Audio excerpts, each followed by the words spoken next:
Namastê, caros ouvintes. O Deus que habita o meu coração saúda o Deus que habita o coração de todos vocês. Uma vez mais, agradecemos a audiência de todos aqueles que nos acompanham ao vivo e também aqueles que nos acompanham nas gravações, disponíveis aqui na opção Lux Esotérica do menu da rádio, também lá na seção de áudio da loja esotérica virtual. Seção de áudio da Levir, que também recebeu no dia de hoje as conferências que eu e o nosso querido irmão Ismael de Jesus Morales proferimos nos últimos dias 13, 14 e 15 de agosto nas cidades de Ribeirão Preto, de Batatais e de Franca, no interior do estado de São Paulo. Essas conferências foram colocadas à disposição para a audição de vocês, ouvintes, lá na seção de áudio da Levir. Não percam, nós temos lá as palestras que foram dadas sobre a restauração dos mistérios, sobre o discipulado da nova era. Falamos esses assuntos em Ribeirão Preto. Falamos também sobre a interpretação esotérica da Bíblia, sobre os sacramentos na cidade de Batatais. E em Franca nós falamos sobre a sabedoria antiga, o conhecimento esotérico, a teosofia. Então, uma vez mais, agradecemos aos realizadores destas atividades e que organizaram essas palestras, nossos queridos irmãos do interior do estado de São Paulo, que nos receberam, como sempre, de braços e corações abertos, e lá nós podemos, uma vez mais, semear esses conhecimentos. Mas o nosso programa, meus amigos, está na reta final de nós concluirmos aqui o estudo do livro de Charles Webster Leadbeater, Os Mestres e a Senda. Esse maravilhoso livro que trata realmente de aprofundar as temáticas relativas à grande fraternidade branca, os mestres de sabedoria, os seus discípulos, os seus neófitos e principalmente sobre aquele caminho, meus amigos, a senda do discipulado que leva os espiritualistas que já estão despertos até aos pés dos mestres e as grandes iniciações da fraternidade branca. E muitos, meus amigos, realmente se encantam muitíssimo com a sabedoria dos nossos mestres, daqueles que nós tanto veneramos nos dias de hoje, como o Mestre Jesus, como o Buda, o Mestre Kuthumi, o Mestre Moria. E muitas pessoas, meus amigos, que nunca estudaram esses temas, acreditam que esses mestres estão ali já nesta altitude porque Deus ou porque algo no universo lhes deu alguma vantagem ou lhes deu uma missão especial. E isso, meus amigos, não é uma realidade. Por mais que nós queiramos simplificar todo o processo, imaginando que Deus deu a esses mestres uma missão especial, o que seria realmente algo extremamente interessante, mas não foi isso que realmente aconteceu. Na verdade, a chispa divina que brilha nos nossos corações é idêntica, caros ouvintes, àquela que brilha nos corações dos mestres. A única diferença entre nós é que aqueles que nós hoje chamamos mestres estão no caminho há muito, muito tempo, meus amigos.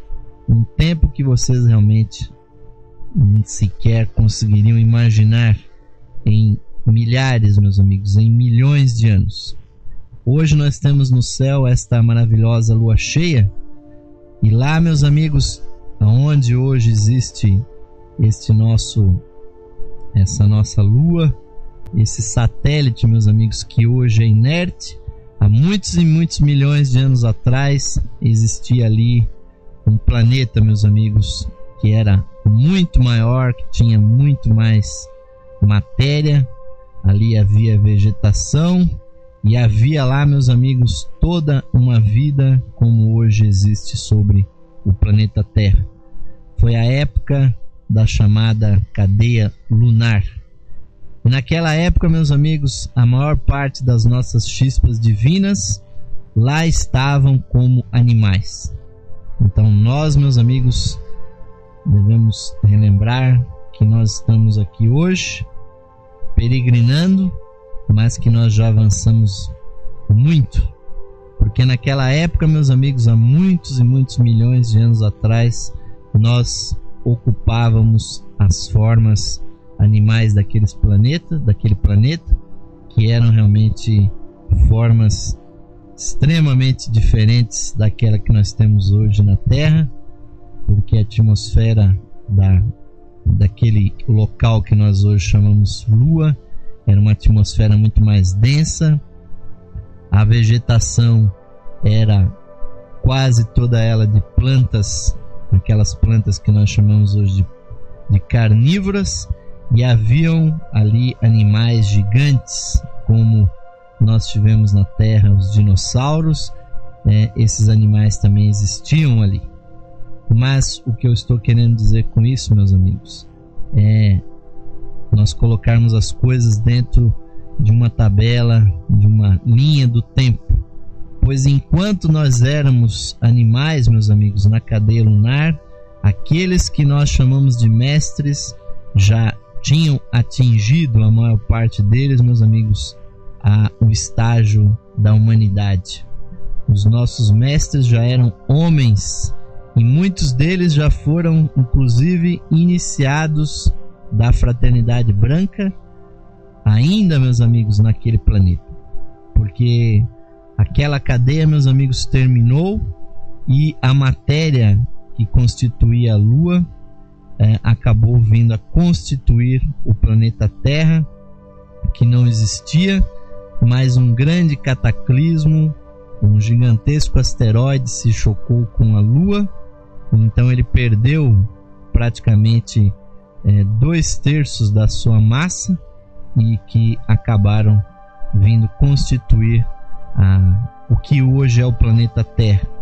E o que sobrou da Lua, meus amigos, é essa massa inerte, sem fauna, sem flora, sem vida, totalmente calejada pelo choque de outros asteroides, cheio de crateras, e a vida da Lua, meus amigos, se transferiu para a Terra. E nós, que éramos o reino animal da Lua, então conseguimos chegar até o reino humano. Nós nos individualizamos. Então hoje, meus amigos, nós temos os mestres e nos encanta muitíssimo a sabedoria, a profundidade das suas mentes, a experiência que eles demonstram, meus amigos, nos seus gestos, nas suas comunicações. Nós temos que ter, meus amigos, dentro de nós muito profundamente que não houve, meus amigos, nenhum benefício a mais para esses seres. Na verdade, eles se desenvolveram antes que nós, e tudo que os mestres desenvolveram, nós também iremos desenvolver, ouvintes. Então estejam certos que os mestres estão aí trabalhando para nos elevar até o nível que eles estão. Mas isso não vai ser, meus amigos, da noite para o dia. A natureza não dá saltos e nós temos que conquistar paulatinamente todas as qualidades que são necessárias, meus amigos, para chegar lá em cima, no alto da montanha onde nos aguardam os mestres. Não há, meus amigos, privilégios. O universo, na verdade, é uma meritocracia. Aqueles que têm sabedoria, que têm profundidade nas suas consciências, o têm, meus amigos, porque foram realmente, eles obtiveram. E nós todos, meus amigos, estamos aqui peregrinando juntos, exatamente para obter aquilo que os nossos mestres também obtiveram, e para elevar o padrão, meus amigos, existencial da nossa humanidade. Mas nós estamos chegando no dia de hoje ao 9º capítulo desse livro, que vai nos falar sobre a 2ª e a 3ª iniciação, meus amigos, as altas iniciações da fraternidade. Então nós vamos até a próxima terça-feira, até o final desse mês, nós vamos concluir a leitura e os nossos comentários sobre esse livro. E sobre a segunda e terceira iniciações, o Leadbeater começa aqui nos falando sobre os 3 primeiros obstáculos para o atingimento dessas iniciações. Sobre isso o Leadbeater nos fala: o candidato que recebeu a primeira iniciação entrou definitivamente na senda verdadeira, a senda que conduz ao adeptado, a condição de mestre, caros ouvintes, ao portal que do reino humano conduz ao do reino super-humano. Observando esta senda daqui de baixo, causa surpresa que o candidato não esteja já exausto depois do trabalho que lhe custou para chegar à primeira iniciação, e que ele não retroceda descorçoado ao ver as estonteantes alturas que antes seus passos se ergueram nessa senda que é sempre ascendente. Mas ele bebeu na fonte da vida, e sua fortaleza vale por 10, porque o seu coração é puro. E o esplendor da humanidade ideal, que descobre com sempre crescente limpidez, tem para ele um inspirador atrativo que não admite comparação com nenhum interesse nem estímulo material. Então a primeira etapa de sua jornada termina na segunda iniciação, para cuja conquista tem de eliminar 3 obstáculos, ou, como diz a tradição antiga, os 3 Samyojana, que são os seguintes. Aí, primeiro o termo sânscrito e a sua tradução. O primeiro deles é Sakyaditi, ou a ilusão do eu. O segundo é Vikiticha, ou a dúvida, ou a incerteza.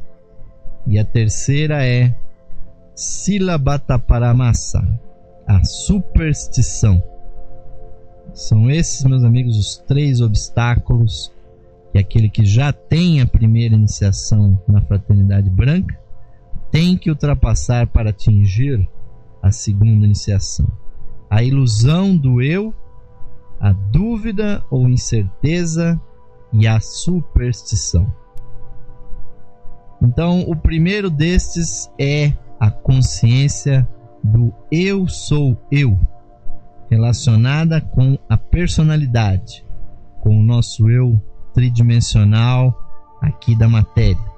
Na teosofia, a personalidade é o eu que habita aqui o corpo, o cérebro, que nasceu nos últimos anos e que se imagina um ser separado dos outros. E esta personalidade, ouvintes, que não é mais do que uma ilusão e que se deve eliminar ao dar o primeiro passo na senda ascendente. Mas a quebra desta ligadura requer algo mais que o desvanecimento de tal ilusão, pois é indispensável reconhecer a unidade essencial da individualidade com o todo, e que, portanto, não há de ter jamais interesses opostos aos dos seus irmãos, pois em realidade mais se progride quanto melhor se ajuda o progresso do próximo. Quanto ao segundo obstáculo, a dúvida ou a incerteza, convém advertir que as pessoas educadas, segundo a mentalidade ocidental, estão infelizmente familiarizadas com a ideia de que quem professa uma religião ou pertence a uma escola ou seita tem de crer cegamente em seus dogmas definidos. Portanto, ao ouvirem que em ocultismo se considera a dúvida como um obstáculo no caminho do progresso, poderiam supor que também se exige nesta senda a mesma fé cega exigida pelas atuais superstições. Mas isso, caros ouvintes, é realmente uma falácia. Não existe nada mais falso do que isso, do que imaginar que no ocultismo também se deve crer em dogmas ou em posições teológicas e em crenças, meus amigos, as quais não se pode realmente discutir. É verdade que a dúvida, ou melhor, a insegurança em algumas questões é um obstáculo para o progresso espiritual. Mas o antídoto desta dúvida não é a fé cega, que por si mesma é um grilhão, é uma atadura, uma corrente que aprisiona o indivíduo, como veremos mais adiante, senão a convicção baseada no raciocínio matemático e na experiência individual. Se um aluno duvida da exatidão da tabuada de multiplicar, dificilmente progredirá no estudo das matemáticas superiores, porém suas dúvidas se desvanecerão se ele demonstrar racional e experimentalmente a exatidão da tabuada. Então ele crerá que 2 vezes 2, ou seja, tem sempre, meus amigos, o mesmo resultado, que é 4. Não porque alguém o diga, senão porque ele terá uma experiência pessoal e direta que lhe comprovará isso. E este é exatamente o único método de se dissipar a dúvida que o ocultismo conhece. Então, Vichiksha tem sido definida como sendo a dúvida sobre as doutrinas do karma e da reencarnação, e sobre a eficácia do método para alcançar o máximo bem pela senda da santidade. Mas o conhecimento destas verdades envolve também uma vívida compreensão de que o mundo é a escola de Deus para o homem, e que o seu plano é a evolução da vida imortal através das formas perecíveis, e é maravilhoso e benéfico em todas as partes. Ao eliminar seu segundo obstáculo, a dúvida, o iniciado chega à absoluta certeza baseada no conhecimento direto e pessoal, e assim isso é obtido pela razão de que tudo que lhe foi dito e estudado é verdadeiro, e o ensinamento oculto sobre esses pontos é real. O terceiro obstáculo, a superstição, inclui todas as espécies de crenças irracionais e errôneas, entre elas a de que os ritos e cerimônias externas são necessários para a purificação do coração. O iniciado verifica que todos os métodos que nos são oferecidos pelas grandes religiões, tais como as orações, os sacramentos, as peregrinações, os jejuns e a observância de múltiplos ritos e cerimônias, não passam de meios auxiliares, e o homem prudente adotará disso o que ele achar útil para si. Porém, jamais considerará qualquer deles como suficiente para alcançar a salvação. Ele sabe definitivamente que tem de buscar a libertação em seu interior. E assim, caros ouvintes, e que por muito valiosos que tais auxílios possam ser para estimular a sua vontade, sua sabedoria e seu amor jamais poderão suplantar o esforço pessoal que indispensavelmente necessita para vencer. O que rompe esse terceiro obstáculo convence de que nenhuma forma única de religião é necessária para todos os homens, senão que em qualquer delas e ainda fora delas é possível encontrar-se a senda da perfeição. Esses 3 obstáculos estão numa série coerente. Uma vez descoberta a diferença entre a personalidade e a individualidade, é possível o efetivo curso da reencarnação e assim dissipar toda dúvida sobre esses assuntos. Isto feito, o conhecimento da permanência espiritual da verdadeira alma infunde confiança na fortaleza espiritual do homem e desvanece toda a superstição. São esses, meus amigos, as três peias, os três obstáculos que aquele que já tem a primeira iniciação da fraternidade precisa romper definitivamente para chegar até a segunda iniciação. A ilusão do eu, a dúvida ou incerteza e a superstição.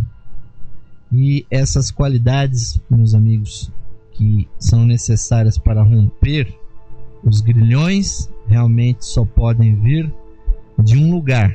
Como o próprio Leadbeater disse, na verdade, aquele que já está, meus amigos, nesse ponto, que já encontrou o mestre, que já recebeu dele instruções diretas, que já foi posto em provação, que ficou ligado ao mestre durante alguns anos de uma forma indireta e que finalmente foi recebido no seio da grande fraternidade branca, que numa excelsa cerimônia então eleva a alma, o eu real deste indivíduo à condição de iniciado, fazendo com que a mente deste indivíduo penetre pela primeira vez o chamado plano intuicional, o plano da verdadeira unidade da vida.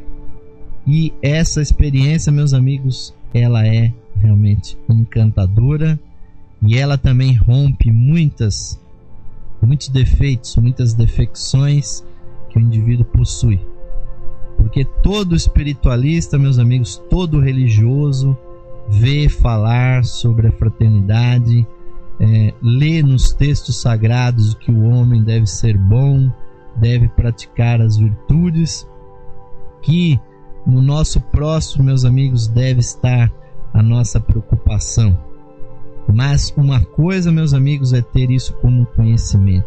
A outra, como o próprio Leadbeater mencionou, é ter uma experiência direta da unidade.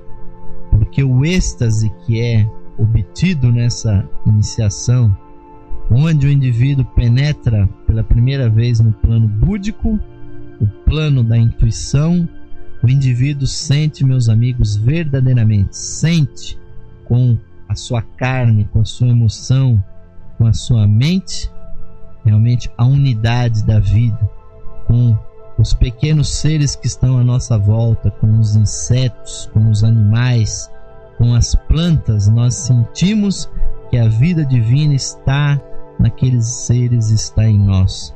Nós sentimos no peito dos nossos irmãos as suas dores, os seus sofrimentos, as suas alegrias, e uma tremenda compaixão, meus amigos, que é característica da santidade. Todos os santos sentem isso. Nós sentimos no nosso próprio corpo o sofrimento ou o prazer ou a dor ou a felicidade que está no nosso semelhante.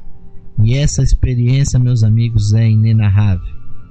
Muitos, meus amigos, antes até da iniciação, têm um vislumbre dessa experiência através de um êxtase místico, através de uma meditação muito profunda. Mas o iniciado, meus amigos, que foi recebido dentro do seio da grande fraternidade branca, que entrou na corrente e que já tem, meus amigos, então o prenúncio da sua salvação, porque, como nós dissemos em outros programas, a salvação no sentido esotérico, meus amigos, não é ser retirado desse planeta pelas mãos de um salvador, de alguém que venha nos resgatar, mas é, meus amigos, assim como nós fazemos com esse computador que está na nossa frente, meus amigos, quando nós salvamos um arquivo, o que nós fazemos? Nós gravamos esse arquivo num disquete, num CD-ROM ou no disco rígido do computador. E o que nós precisamos fazer, meus amigos, é gravar definitivamente o nosso nome lá no reino do Espírito, meus amigos, fazendo contato com a nossa chispa divina, com o nosso eu superior. Nós precisamos realmente nos ligar à nossa imortalidade e à nossa eternidade. E a nossa definitiva salvação, ouvintes, vai ser quando nós nos reunirmos conscientemente, porque inconscientemente nós já estamos unidos ao nosso eu superior e à nossa chispa divina. Nós precisamos, ouvintes, ter plena consciência aonde termina o eu mortal e aonde começa o eu imortal. Aonde termina o eu imortal e aonde começa a chispa divina, o nosso ser eterno, uno com Deus. Hoje em dia, meus amigos, nós somos uma mistura. Nós somos uma mistura inconsciente. E é por isso que os nossos amigos ocultistas medievais desenvolveram a grande ciência da alquimia, obviamente relembrando conhecimentos antigos do Egito, da Caldeia e mais antigamente ainda da época da Atlântida, onde já existia essa grande ciência da alquimia, meus amigos, que é a arte de separar aquilo que está misturado e reconhecer aquilo que é real, meus amigos. Então o iniciado precisa deixar, meus amigos, de acreditar no poder desse nosso eu separado e começar a se sentir um eu unido a todos e a tudo. E se nele ainda houver dúvida, meus amigos, ele precisa buscar experiências que lhe retirem a sua dúvida. E ele precisa perceber que tudo o que acontece no mundo acontece, meus amigos, como retorno do karma, de que nós plantamos, nós semeamos, meus amigos, e somos obrigados a colher. Não existe nada nesse planeta, meus amigos, acontecendo por acaso, por sorte, por azar. Isso tudo, meus amigos, são as superstições que o iniciado deve deixar. O que existe sim, meus amigos, é a perfeita lei da causalidade, e o que nos impede de ver isso, meus amigos, é que as pessoas desaparecem, as pessoas morrem e depois nós não sabemos aonde que elas vão renascer, vão reencarnar, e aí elas continuam o seu processo e aparentemente existe uma quebra daquele grande fluxo da causalidade. Mas não existe, meus amigos, na verdade, o rompimento do grande fluxo da causa e do efeito. Não existe verdadeiramente solução de continuidade, mas sim existe a continuidade do karma. E aí, meus amigos, tudo o que foi plantado é realmente colhido. E aí, meus amigos, o indivíduo supera a dúvida e supera a superstição, meus amigos, que às vezes nós substituímos aquilo que nós não conhecemos por coisas ilusórias, meus amigos, por falácias. E isso tem muito a ver, meus amigos, com o corpo astral, com o corpo emocional. Na verdade, o iniciado da segunda iniciação precisa dominar completamente o seu corpo emocional. É esse que é o objetivo daquele que vai chegar à segunda das grandes iniciações da fraternidade. Mas nós estamos chegando agora, meus amigos, ao final aqui do nosso primeiro bloco. O nosso programa de hoje, com muita felicidade pela audiência, a presença de vocês que estão me ouvindo aqui ao vivo. Nós vamos fazer o nosso intervalo, meus amigos, e retornaremos na sequência para continuarmos estudando outros temas aqui do livro Os Mestres e a Senda. Até já, caros ouvintes. Sim, caros ouvintes, retornamos agora com o segundo bloco do programa Lux Esotérica de hoje. Agradecendo muitíssimo a audiência, a presença, a sua contribuição energética aqui para a nossa egrégora de estudos que nós formamos todos os dias da semana, de segunda a sexta-feira, às 9 da noite. Agradecemos muitíssimo aos associados da Levir que criam condições com o seu patrocínio para as nossas transmissões, e a todos aqueles que estão chegando, você que está nos ouvindo pela primeira vez, muito obrigado, sejam todos muito bem-vindos. Também a você que está nos ouvindo a qualquer hora do dia ou da noite aqui nas gravações que estão à disposição de vocês na internet, ou então nos discos que nós sabemos estão circulando aí por todo o Brasil. Tivemos a oportunidade aqui no interior de distribuir, de fornecer aos nossos irmãos aí por um preço muito acessível aquele famoso disquinho que tem as 170 palestras que estão lá no site da Levir, expandindo, meus amigos, essa mensagem, esses conhecimentos. Nós estamos aqui sempre aqui ao serviço do seu eu imortal, da sua natureza espiritual. Ouvintes, muitíssimo obrigado pelo prestígio, pelo carinho de todos vocês. Mas vamos continuar, meus amigos, a estudar aqui este maravilhoso tema da evolução dos iniciados. Quiçá, meus amigos, nós todos estaremos nesse ponto de passarmos por esses estágios tão maravilhosos que o Leadbeater está nos indicando. Mas ele vai nos falar agora dos passos, meus amigos. Como que os mestres, os discípulos subdividem os esforços que eles fazem para alcançar as qualidades que são necessárias para a iniciação. Então o Leadbeater nos diz o seguinte: as subdivisões dos passos, é o subtema. Cada etapa da senda verdadeira, ou seja, o caminho dos discípulos até se transformarem em mestres, se dividem em 4 passos.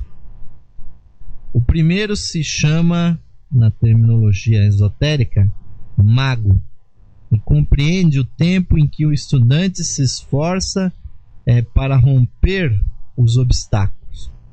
O segundo é fala, que literalmente significa o fruto ou o resultado, e compreende o tempo durante o qual o homem encontra o resultado cada vez maior de seus esforços.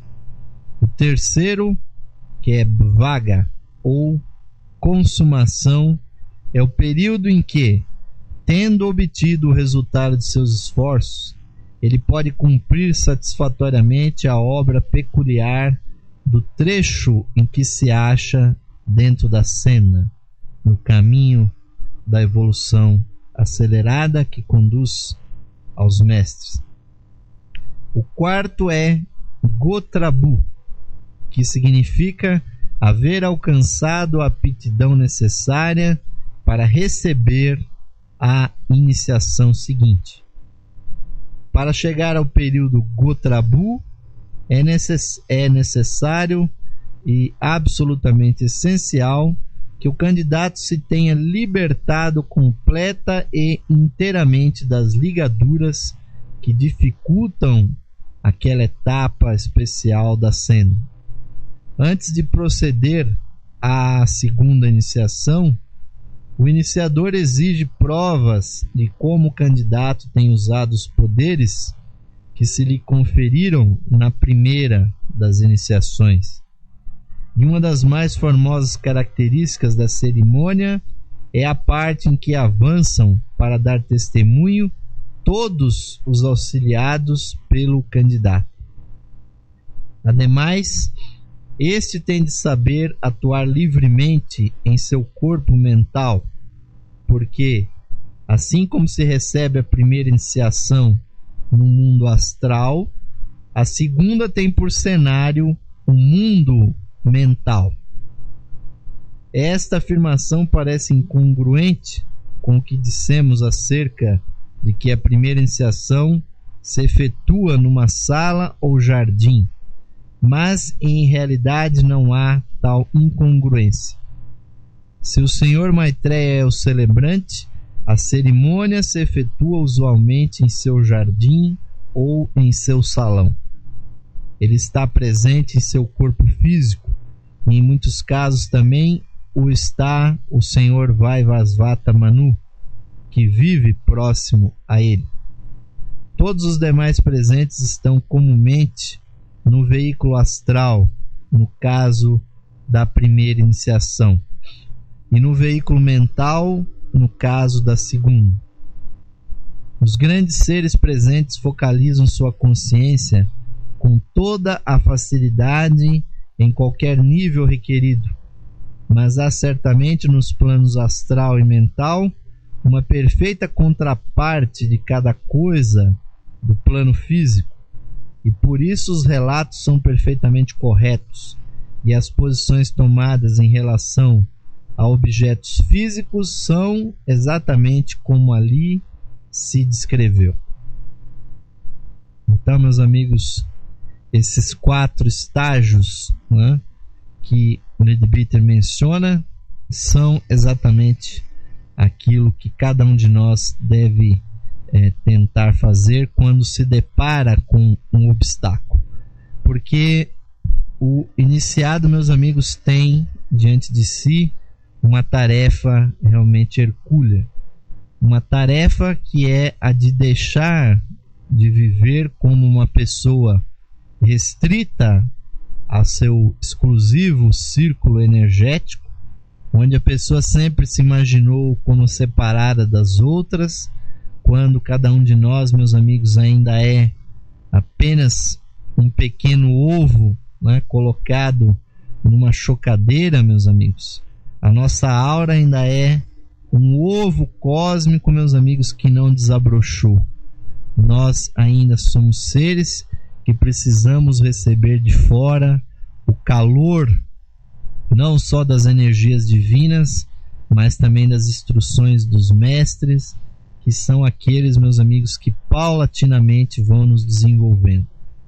Então, diante do iniciado, meus amigos, ele precisa ultrapassar aqueles defeitos que nós mencionamos no primeiro bloco do programa de hoje. Ele precisa deixar de se imaginar um eu separado. Ele precisa, meus amigos, começar a trabalhar com a sua aura como ele se começasse, meus amigos, a ser uma estrela. O grande ensinamento que os mestres passam para os seus discípulos é que nós devemos imitar, caros ouvintes, a divindade. Assim como Deus, meus amigos, que tem uma consciência transcendental que nós realmente não podemos conceber o que há na mente de Deus, mas nós somos capazes, meus amigos, de perceber no plano físico como é a energia de Deus, meus amigos, que está totalmente materializada nessa estrela que está a meros 8 minutos e 32 segundos luz de nós. O corpo físico de Deus, meus amigos, que é o Sol, que é todo o sistema solar, mas o Sol, meus amigos, é 99% da matéria do sistema solar. E o que acontece ali? Um turbilhão, meus amigos, de energia, bilhões e bilhões de bombas atômicas explodindo, gerando calor, gerando energias em todas as frequências, meus amigos, e enviando toda essa energia, enviando as suas vibrações para o universo. Então, quando nós sentimos, meus amigos, esse delicioso calor da luz do sol que vem até nós, que dá, meus amigos, a vida que nós consumimos, porque todos os alimentos que nós comemos, quer seja de origem vegetal ou animal, na verdade é a energia solar que as plantas, através do milagre da fotossíntese, as plantas é que transformam, meus amigos, essa energia do sol numa molécula química que nós comemos e nós quebramos dentro do nosso organismo para gerar as calorias, para gerar a energia que nos mantém vivo. E, meus amigos, esta imagem, meus amigos, de que o sol é o chakra energético de Deus, meus amigos, é uma das verdades esotéricas mais profundas. E meus amigos, a cada refeição, o que nós comemos ali é, na verdade, o corpo de Deus. A cada bebida, meus amigos, a cada copo de água, de suco, de refrigerante, qualquer coisa que nós estejamos bebendo, nós estamos consumindo a energia de Deus e a matéria da nossa mãe terra, que juntamente com a energia do sol são as duas fontes de alimentos que nós temos. Então, meus amigos, os mestres nos convidam a imitar o corpo físico de Deus. Eles nos convidam a irradiar, a transmitir do nosso coração o amor, meus amigos, as emoções superiores, nós transmitirmos o carinho, a bênção, as instruções. Nós precisamos, meus amigos, começar a irradiar. Devemos esquecer que nós somos auras ainda fechadas para o universo, esquecer aquele egoísmo, meus amigos, que muitas vezes se manifesta nas formas mais insidiosas, como a tristeza, como a depressão, como o preconceito. Às vezes até, meus amigos, o nosso eu inferior aqui até abala a nossa mente de uma forma que nós ficamos doentes psicologicamente, apenas para nos manter prisioneiros dessa ilusão de que nós somos eus aqui separados. E aquele que está chegando, meus amigos, na segunda iniciação, ele tem que fazer uma coisa muito, muito difícil, meus amigos, que é se transformar num ser consciente, também no plano mental. Porque não basta apenas pensar, meus amigos, não basta exercer o poder da mente, que é algo que hoje nós já temos alguma coisa disso. É preciso aprender da mesma forma que aquele que atinge a primeira iniciação aprende a se projetar no plano astral de uma forma consciente, a fazer a viagem astral, a se deslocar no plano astral usando o veículo das emoções. Aquele que atinge a segunda iniciação, meus amigos, precisa deslocar então o seu corpo mental de uma forma independente no plano da mente, dos pensamentos. E isso, meus amigos, é um passo realmente que exige muita meditação, exige verdadeiramente a prática da mais profunda yoga, porque para enxergar o plano mental é preciso, meus amigos, interromper completamente o funcionamento do nosso pensamento. É preciso realizar aquilo que os Yoga Sutras de Patanjali, milhares de anos antes de Jesus, Patanjali já disse que a verdadeira yoga, meus amigos, é a cessação das flutuações da mente. Porque a nossa mente flutua, meus amigos, constantemente. Os praticantes de yoga chegaram a fazer uma estimativa que durante um dia qualquer das nossas vidas nós temos cerca de 20 a 30 mil pensamentos num único dia, na forma de imagens, de palavras, de raciocínios, de conversas que nós temos, de imaginações, de delírios, de sonhos, meus amigos. Tudo isso são flutuações da mente. E para realmente ingressar no hall daqueles que têm a segunda iniciação, é preciso, meus amigos, aprender a apaziguar completamente a nossa mente. E sobre isso o Leadbeater vai nos falar mais alguma coisa aqui na sequência. Então o Leadbeater vai nos falar sobre o desenvolvimento mental. E ele nos diz o seguinte: a segunda iniciação estimula rapidamente o desenvolvimento do corpo mental. E neste ponto, ou próximo dele, o discípulo aprende a usar o chamado Mayavirupa, que às vezes é traduzido como corpo ilusório. Este Mayavirupa trata-se de um corpo astral provisório, feito por quem é capaz de funcionar exclusivamente no seu corpo mental. Quando um homem atua no plano astral, vale-se usualmente do corpo astral, e se nesse interim necessitasse manifestar-se no plano físico, haveria de materializar-se no corpo físico de que se revestiria. Assim se procede às vezes, conquanto não frequentemente, por exigir um grande consumo de energia. Similarmente, se estiver atuando em seu corpo mental e desejar manifestar-se no plano astral, ele necessitará materializar um corpo astral que é assim o Mayavirupa.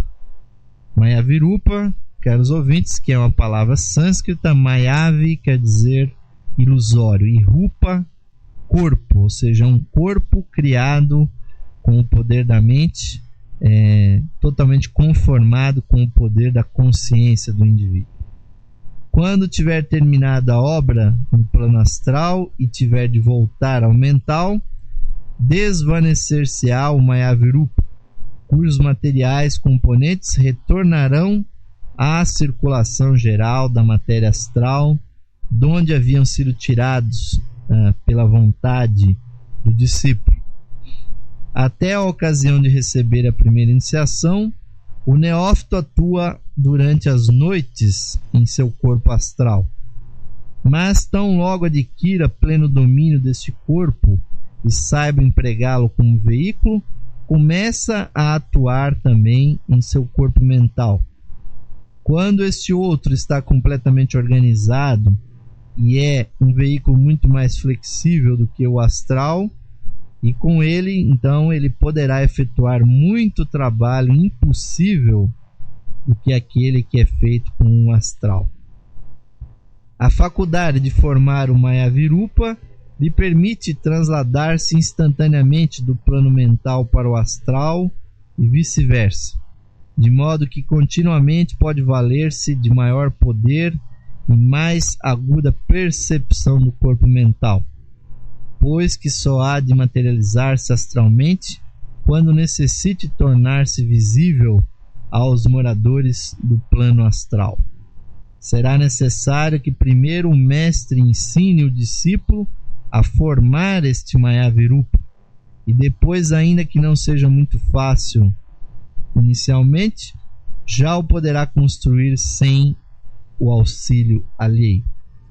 Nesta segunda iniciação tem lugar uma muito grande expansão e desenvolvimento do corpo mental, mas comumente só alguns anos depois é que seus efeitos se podem mostrar no cérebro físico.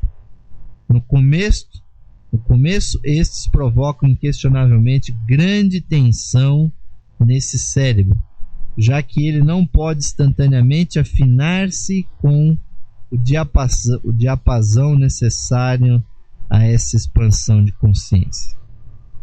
E aí, meus amigos, obviamente que estão sendo falados assuntos realmente de extrema elevação espiritual, porque vocês já podem ter ouvido falar que grandes iniciados, grandes santos do passado tinham o chamado poder da ubiquidade, ou seja, de que eles apareciam em dois locais, dois ou até mais locais simultaneamente, e as pessoas realmente ficavam espantadas com isso.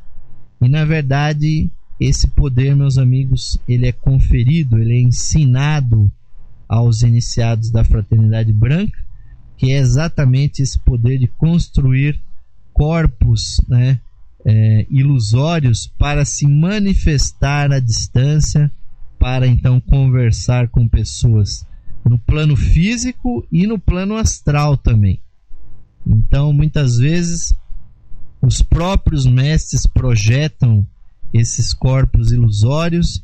Então, pode acontecer, meus amigos, que aqueles mestres que nós tanto amamos, que nós tanto temos devoção, eles podem se comunicar conosco, meus amigos, através de um Mayavirupa.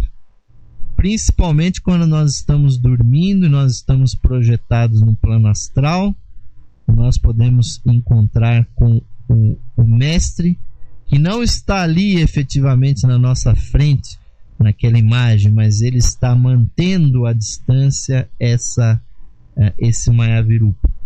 E quando a pessoa realmente não tem nenhuma capacidade, ou seja, ela está totalmente inconsciente no astral, então muitas vezes os mestres fazem até a materialização de corpos físicos, de Mayavirupas físicos à distância, exclusivamente para transmitir algum comunicado para os discípulos.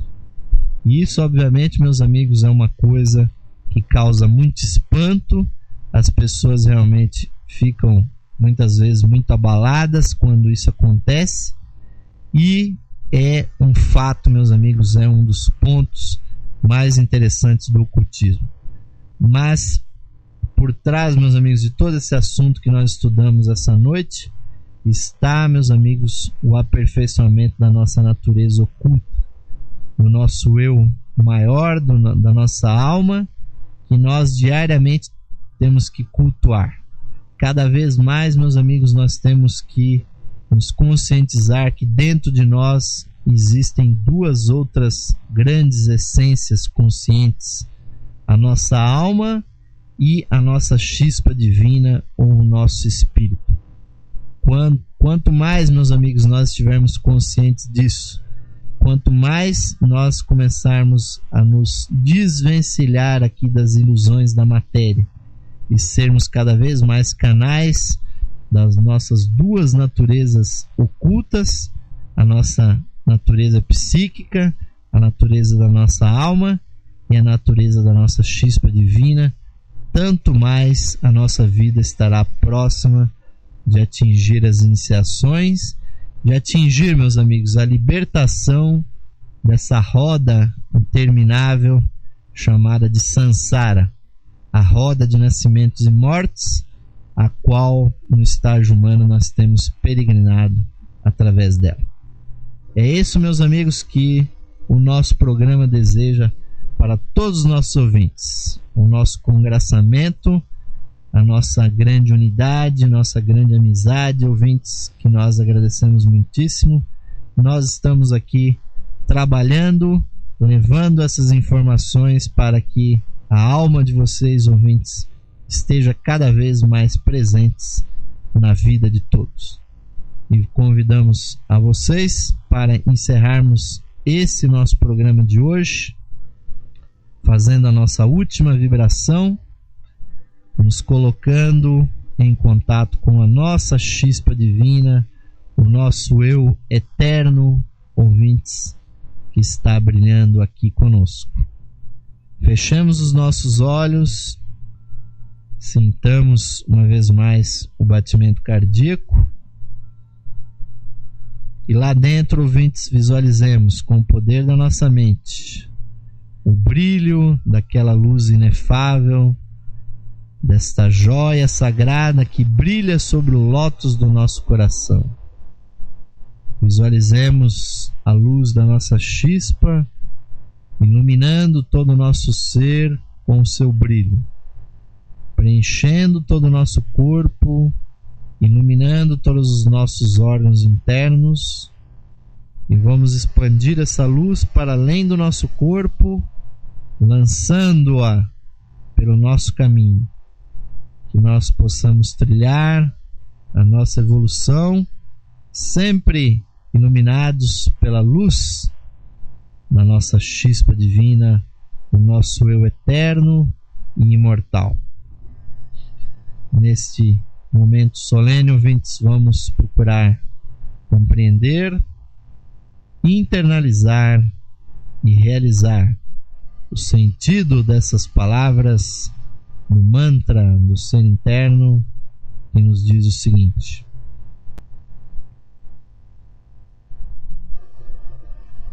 mais radiante do que o sol, mais puro que a neve e mais sutil que o éter, é o ser que habita o nosso coração. Este ser sou eu. Este ser somos nós, unidos a toda a vida manifestada no universo. Paz, paz, paz a todos os seres.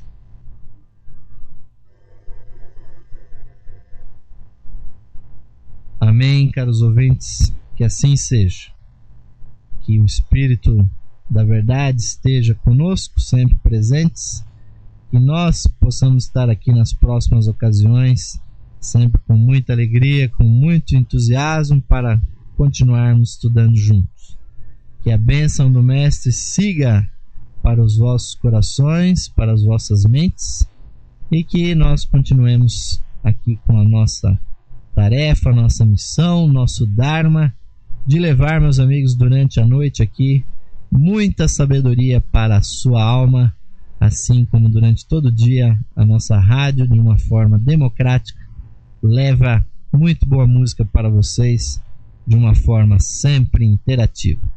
Então encerramos aqui o programa de hoje, transmitindo a todos vocês o nosso boa noite, desejamos um bom descanso para vocês e enviamos a todos um forte, um apertado, fraterno abraço, caros ouvintes.